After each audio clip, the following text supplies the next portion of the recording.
Hello. My name is Callista, and welcome back to Pillars of Eternity. In the last episode, we reached the reliquary where we found a giant skull. We reached in, we found some metal, and suddenly we found ourselves in this strange underwater realm, speaking to Ondra, of all people. The light filtering down from the surface seems to focus on Maneha. You cast your troubling memories aside when you had the opportunity, and you have found the peace you sought. It's funny. I remember feeling bad, but I don't remember why.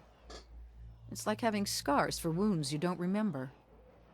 As long as they don't reopen one day, I can live with that. The source of those wounds is long gone. The memory was all that could do you harm. I would leave my own memories behind if I could, but they haunt me whether or not I remember them. There was value in the memory despite the harm. Responsibility runs deeper than memory. Ooh.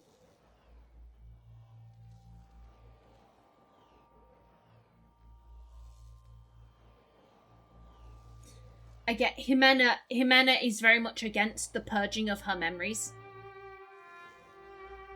The memories of whoever came before, fuck them. That's not Ximena. That's not Ximena. But Ximena's memories, she's like, yeah, no, I need to keep them. To keep me safe, I need to keep them.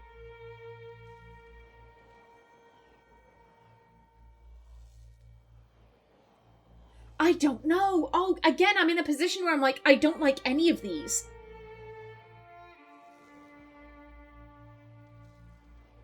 Because here's the thing, there was value in the memory. Was there?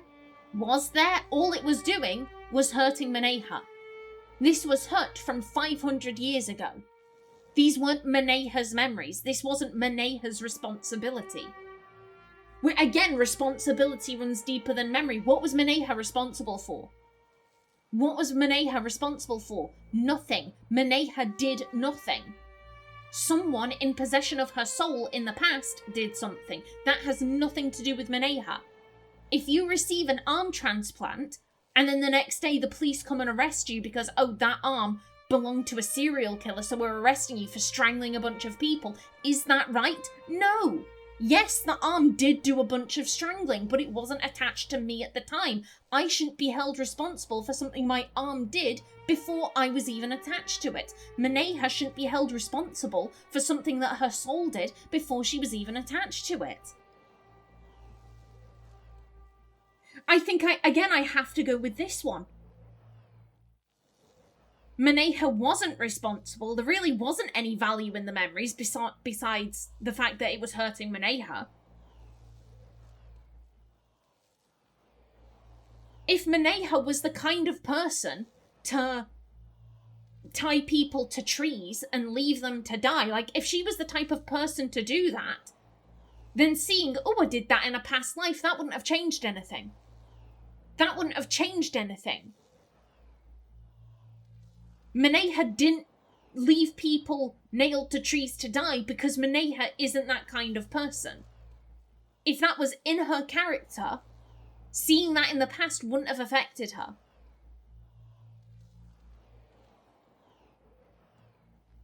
Yeah, I think this is Ximena saying what Ondra wants to hear. Yeah, I would definitely leave my own memories behind if I could, but they haunt me whether or not I remember them, so don't take them. Don't take them, madam. Like, that's what's happening here.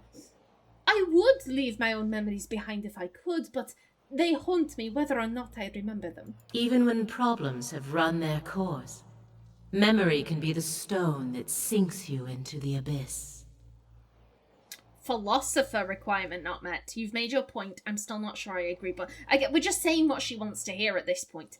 You've made your point. Bad enough that the past is set. Better that we should not have to dwell upon it. Was there something else, mortal? Why did you pull down the Ione Brather? The great conundrum of a god is how close to become with your subjects. Too far and they lose hope. Too close and your own judgment fails. I guess dropping a rock on their heads is one way to fix that. Civilizations are meant to ebb and flow. Allow them to persist for too long in power or knowledge, and you invite catastrophe.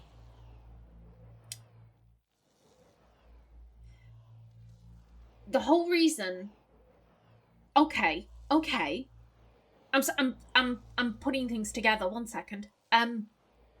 She said before that Abydon wanted to preserve.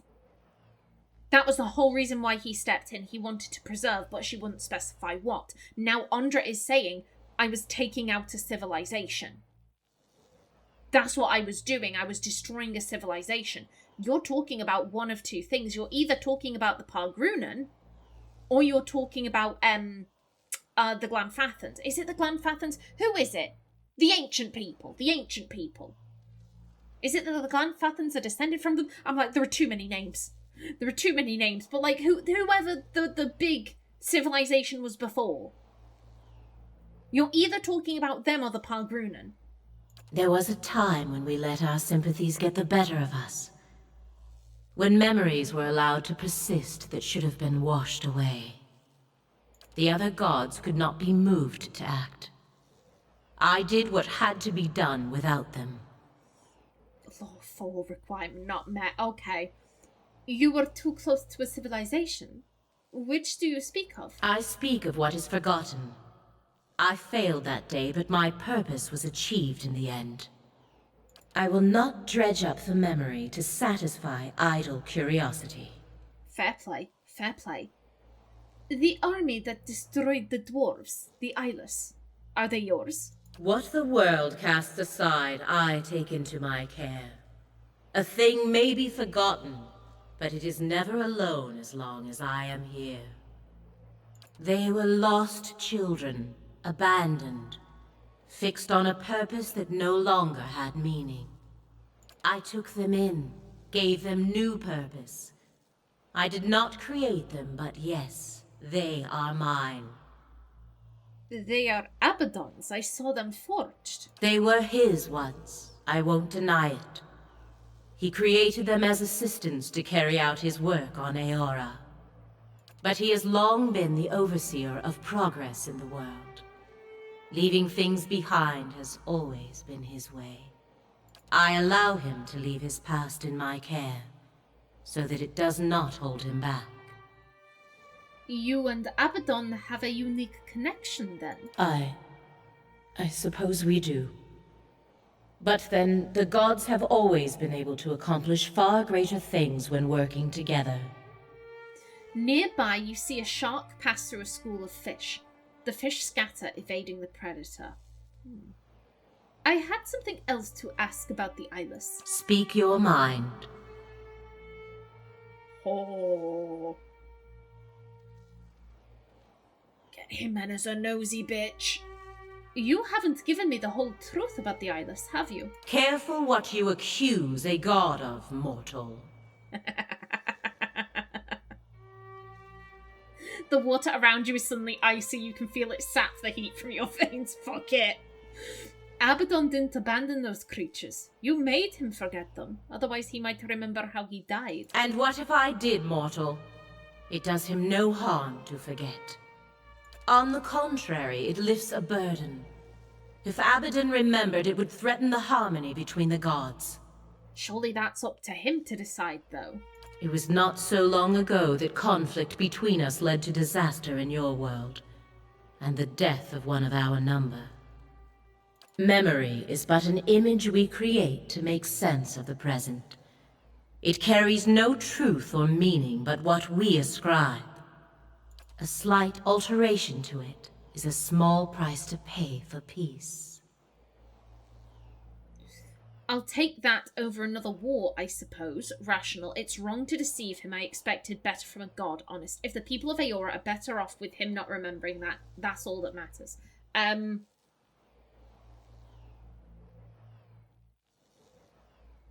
Again, this seems... It was wrong to deceive him. Ximena, how many people have you deceived? It doesn't matter. Ximena, how many times have you lied? It doesn't matter. Yeah, I get a god war would be a devastating thing. I'll take that over another war, I suppose. The peace between the gods is already fragile. It will not withstand another shock. I had something else to discuss about the Eyeless. Speak your mind. What new purpose did you give them? Some things that are forgotten must never be remembered. Not merely for the benefit of those who forgot, but for the entire world. There can be no second thoughts, no sympathy or stays of execution. The Eyeless were born to fulfill this task, though even their creator did not know it. They are single-minded and relentless. You mean they kill those who remember what you want forgotten? They do not flinch when called upon to do what is necessary. Kith owe them a great debt for the troubles they have hidden away. Oh no. 'Cause we remember. Oh dear. I want to ask you about something else. You may ask. I need you to call off the Eyeless. On the contrary, mortal, their work must continue. Far too much was uncovered while they lay dormant. They draw attention to the very things you wish hidden. In my dreams, I have seen them swarming over the Deerwood. Those who know too much of the White Forge will be washed clean from Eora, and then the Eyeless shall rest once more. This isn't some lone tribe of dwarves. The Forge sees visitors from all over now. The Eyeless will tear the Deerwood apart. It will never be forgotten. The sea life around you stirs back and forth, agitated, restless. Even if it is as you say, there is nothing that can be done. The Eyeless do not think for themselves. They have only the purpose that is given to them. They do not stop until the purpose is fulfilled. They will not change course now for me or anyone. I am sorry. This was your doing. You must intervene. Kauto said they could be called off. If you won't stop them, then I will. The whole reason why we're here is because we heard that they could be called off. Kauto said they could be called off. Only if those they pursue are no longer a threat. The Raid Sarens were stopped before they could take the White Forge. In your case, Watcher, you are well beyond that now. And if what you say is true, then the Deerwood is as well. This was your doing. You must intervene. The interventions of gods seldom work out in anyone's favor. Our touch is too heavy. The world crumbles beneath it. It is why we so often enlist the help of mortals. They execute our wishes with greater care. I have done far too much already. Why? Again, self-preservation. Self-preservation taking hold. If you won't stop them, then I will. Your determination is commendable. But the Eyeless number in the thousands. You will need more than strength or luck. The help of a god would be most welcome. Diplomatic. I'll take whatever I can get. Rational. It may cost me my life, but I will do what I must. Fuck that. This is your mess. You would better offer something. Aggressive. I will sacrifice every life from Stalwart to Cadnua if need be. Nah, just like, come on, give me something. Give me something. The help of a god would be most welcome. I will give you what aid I can. I bade the Eyeless to remain hidden when at rest. They are gathered in the hollow of a great rock, splintered from Ione Brother. It lies in a flooded crater known as Kairin's Scar. Know, too, that they were built to answer the call of their master's hammer. When they hear it strike, they come to its aid. If you were to take that piece of his hammer from here and reshape it in Abydon's forge into a likeness of the original, you might be able to call them to you. But destroying them would be another matter. I know of one way, but only from the center of the Lion's Den. Only with their master's hammer in your service. If you can do all this, if you can reshape what remains of Abydon's hammer and bring it inside their lair, I can instruct you there on what you would need to do. I will do what I can. It would be easier if you've told me now.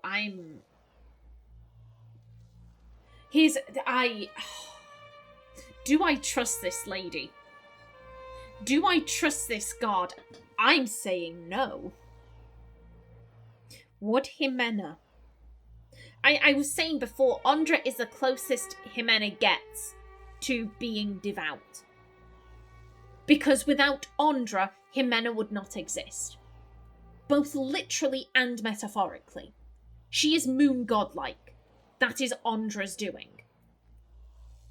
If she hadn't been moon godlike, her parents would have ditched her on a doorstep, which is what they did with all of their kids. The only reason they kept Ximena was because she was moon godlike, and they were like, we can use this.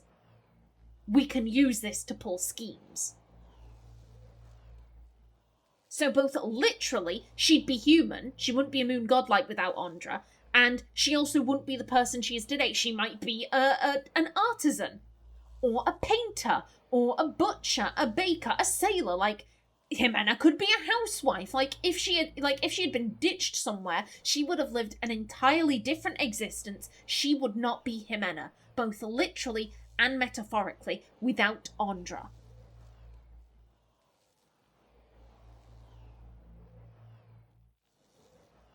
Ximena isn't a particularly religious person, but the one person that she's the one god, that she's willing to pay respects to is Ondra.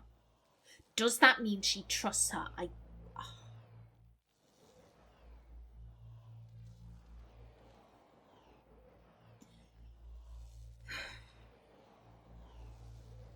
Considering we just got betrayed by one of your high abbots, I don't think she's inclined to trust. Yo, tell me what I need to do now rather than later, because if you say something that's like, yeah, I'm not gonna do that, then what have we done all this shit for? It would be easier if you told me now. Nothing I say will make sense until you see it for yourself, mortal. We share a common purpose now. I will see you through it when the time comes. I will remake the hammer in the White Forge and stop the Eyeless. Forget this, the Eyeless aren't my problem. Someone else No, they are, because they're gonna take Cadnua. That's my house. That's my castle. I'm gonna make money off of that in the future. I will remake the hammer in the White Forge and stop the Eyeless. If you do not, be assured, they will come for you as they did for the Pargrunen. An uneasy turbulence disturbs the calm like an unwelcome thought. Careful as you approach the lake. When I claimed the Eyeless, I made sure they would not be discovered while they slept. Many of my most devoted followers stand watch there. They will not allow you near. And there is something far worse. Something more fearsome and dangerous than any Eyeless. Let us hope you do not attract its attention. Oh, what is it? And there's nothing you can do. More dangerous? You can't just add that in there casually. Passionate. I was just thinking this all sounded too... No. What the fuck is it? What is it? No. I need to know. In place of an answer, a sudden surge in the current from beneath sends you hurtling upward. The surface above you approaches fast, shifting and glimmering like quicksilver. You emerge soaking wet on the stone floor of the reliquary, gasping for breath as if you'd been holding it for hours. Oh dear God. Fabulous. What's this? Ooh, hello. A place of great silence.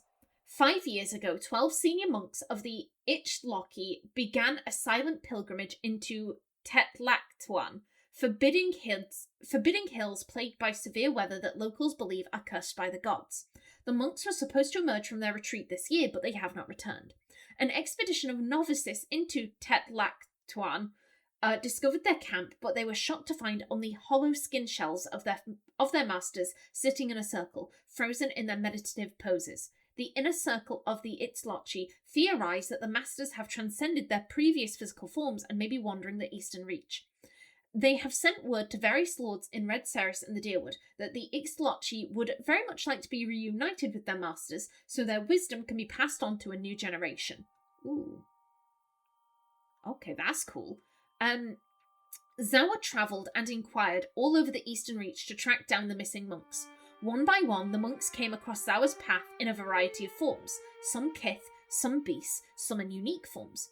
Having apparently forgotten why they had set out on their meditation, the monks engaged Zawa in a protracted series of philosophical conversations. Ultimately, each monk travelled back through the mental labyrinths they'd created, triggering a spontaneous realization and subsequent molting back into their original form. When they had all returned to their monastery, they presented Zawa with a chime.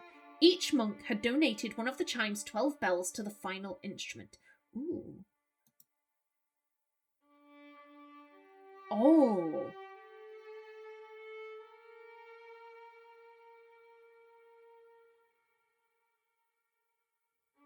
Oh, it's only for 6 seconds. I was thinking this would have been good when we were trying to sneak into the Iron Flail fort, but no, it's only for 6 seconds.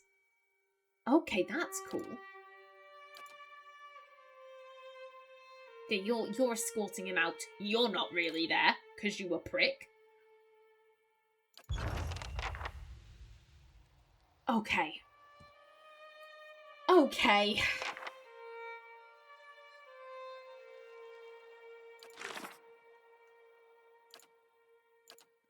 Lair of the Eyeless. I get that this to me feels like the final quest. That to me is like the name of a quest that's like, okay, this is the finale. This is the finale, the Lair of the Eyeless.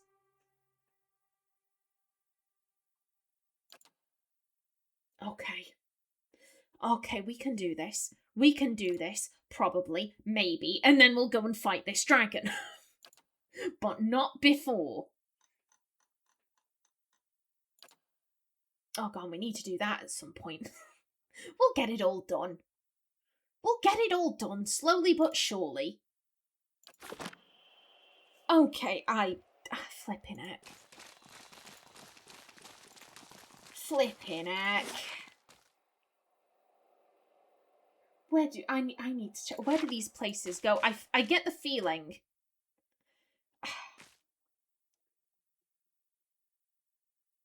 I'm thinking, are the monks going to be hostile now?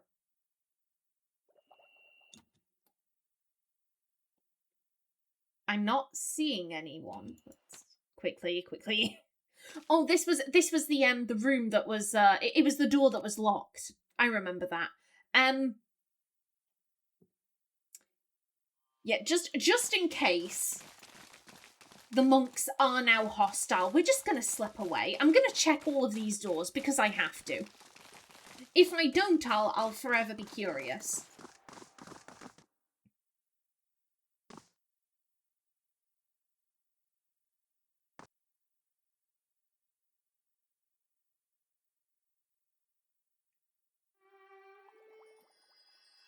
Yeah, why could we not do this before?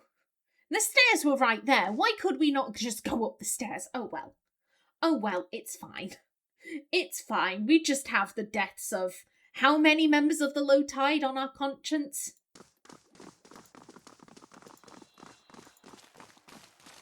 Yeah, I know. You might think that Ximena would want to get rid of those memories. I don't think she would. Oh, we can travel directly to the foundry. Okay, yeah, I know you might think that Ximena might want to get rid of those memories. However, I think for Ximena, it's like, well, if I forget, I might do something similar. Because I did that. This isn't something that I did 500 years ago that I didn't really do, but I'm thinking I did. Like, no, this is something I did with my own 2 hands. I should remember this. Compared to Meneha, it's like, you didn't do that. You think you did it, but it wasn't you. Like, feel free to forget. It's, oh, this place is tricksy. This place is tricksy. I do like a philosophical debate in a video game. I absolutely love it when games get philosophical.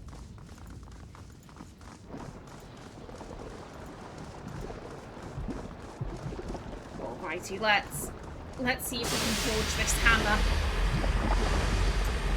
Incredible heat ripples upward from the white forge and laps against your exposed skin.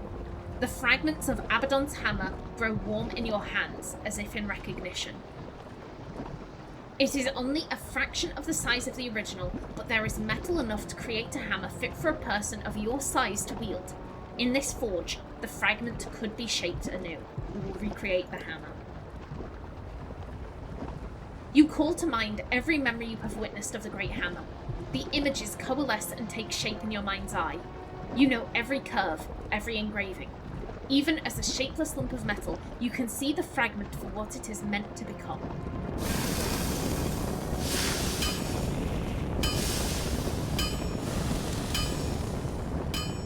The fragment is slow to heat, even in the White Forge, and quick to cool as you work it against the anvil. Sweat drizzles down your body and puddles at your feet.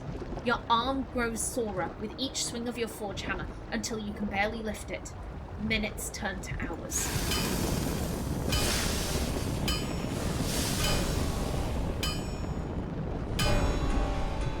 Oh dear, I don't like that noise. I don't.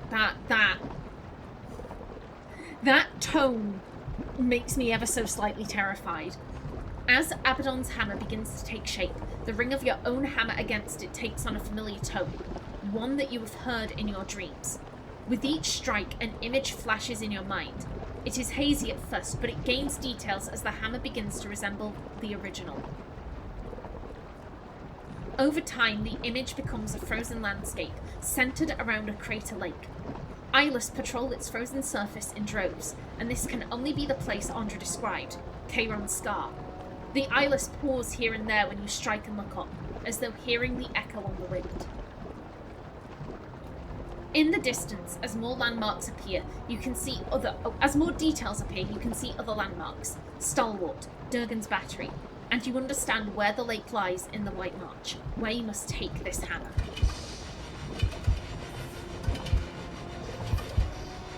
Finally, with the careful etching of the last details with your chisel, the hammer is completed. No sooner do you make the final mark than you feel a pure, radiant energy pulsing from within it like a mechanical heartbeat. There is an indescribable beauty to the shape, and the weighting, and the design. It feels as if the realization of the metal's purpose.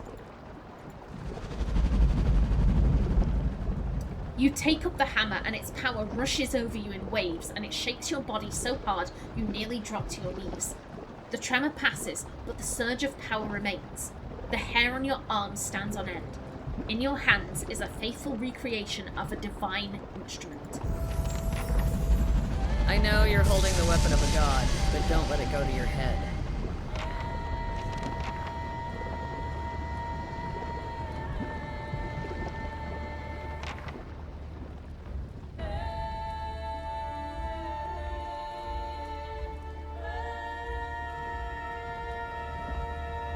I've heard enough. I'm sorry. I swear down this is the same music they used for the title screen in Tyranny. I swear down. The sound of an argument reaches you from the stairs. Daron marches into the room, arms crossed, while Wengra bounds along behind him. This threatens all of us now. Matron Beregan lumbers after Daron and Wengra, flanked by two stout ogres. She's right. We've got to fight together. Fuck yes. You also recognize Edric following them. His shoulders are rigid and his arms are clasped in front of him. Wengra sees you and points enthusiastically. See, Darian, she'll tell ya. We can stop him.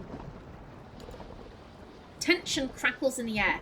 Darian whirls and cuts Wengra off with a chopping motion. If she's seen them, she knows better. What's going on here? Something killed a whole crew of hunters out in the wood. Tore them apart like dolls, insects. Despite his steady posture, his eyes flit and flicker like flies, and his upper lip shines with sweat. Something like the creatures that attacked my fort, perhaps? Beregan mutters something to her escort, and they snort in agitation. I told ya! All we gotta do is get him in range of these cannons, and then we blast him! She brings her hands together in a loud clap. We don't even know what they are. He shuts his eyes and breathes loudly through his nose. I do. Everyone turns to look at you.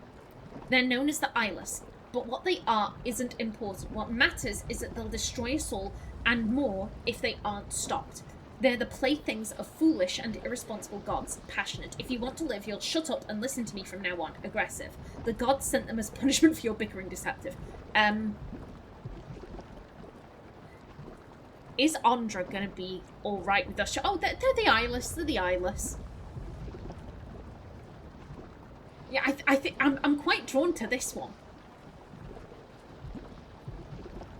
Like, going around saying what they are, that's just... If their whole thing is like, oh, we arrive when stuff that's forgotten, enters public memory, the Eyeless are forgotten. We're entering them into public memory. So we could be sending them after these people. I don't necessarily want that. There goes my timer. I'll finish this conversation first, I think. Yeah, like, it doesn't matter what they are. Just, like, we need to work together. But what they are isn't important.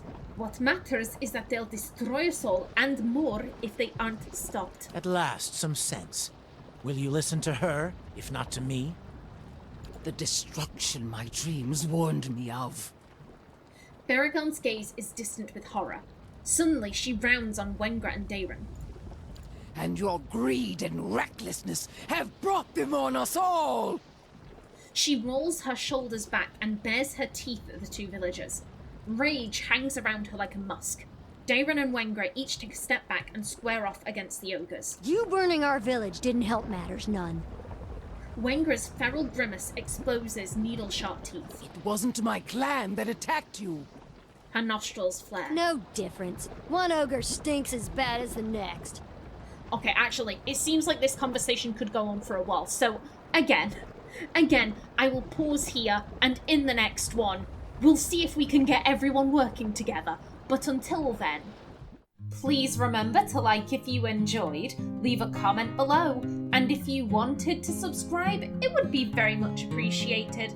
A special thanks to my channel members, such as SM2K, Christopher K. Davis, CGG, and Kevin Bicknell. I've been Callista. Thanks for watching, and see you in the next episode.